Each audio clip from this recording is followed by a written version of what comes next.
Today I'm going to show you how combining watercolor and colored pencil can get you great detail, but is way faster and easier than using colored pencil by themselves. Such a great mixed media combo.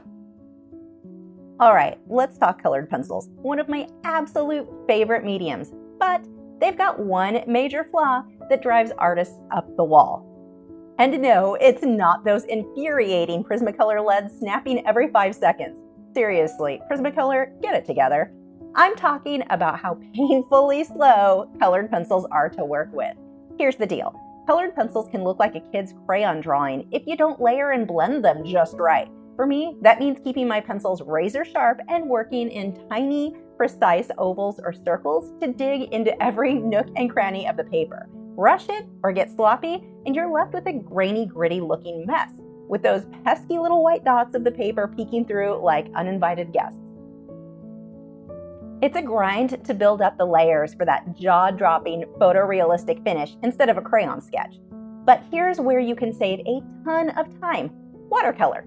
Now, it's not all unicorns and rainbows combining watercolor and colored pencil. I'll get to the catch in a second, but first, the good stuff. You don't need to be a watercolor wizard to get epic results. I use watercolor to banish the white of the paper. Those little white dots that scream amateur when your pencil strokes aren't perfect, gone. The watercolor's got your back, covering the paper in a vibrant base. When I slap on that watercolor, I am not sweating the details or perfect brush strokes. That's what my colored pencils are for. I just lay down a color close to my final vision. Too light, pencils can pump that up. Too dark, pencils can tone it down. Easy. But before we get back to this painting, here's a message from my sponsor, me. It's me. I'm the sponsor. Are you enjoying this lesson? Do you want to follow along with the 3-hour long form version of this? Pencil stroke by pencil stroke? Head over to patreon.com/Lachri, where you get access to this and over 400 of my other long form lessons in multiple mediums. That's about the best deal you are going to find. I've been teaching students just like you for over 25 years, and I would love to help you take your work to the next level.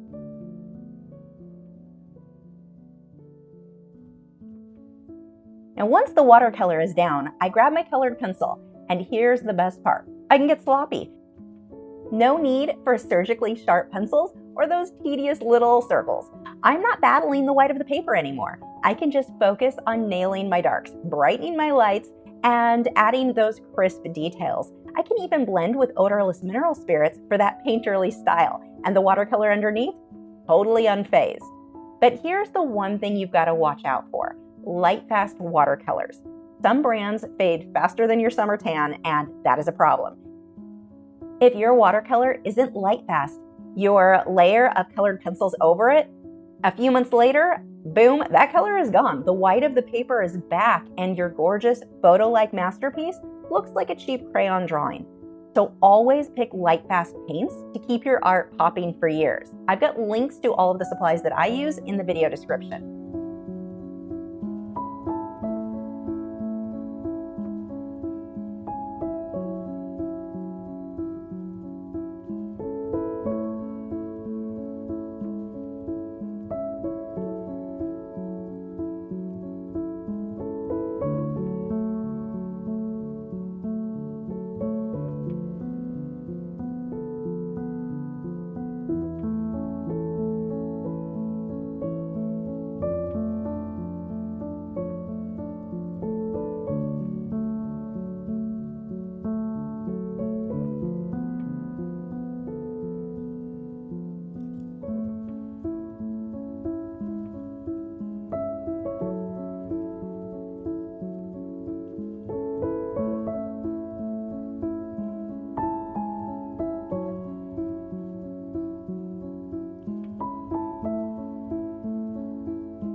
And there you go.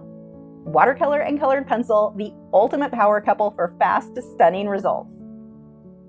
If you work in mixed media, let me know in the comments what is your absolute favorite combination. If you are looking to get archival white highlights on top of your colored pencil work, check out this video here where I talk more about the only product I trust for this.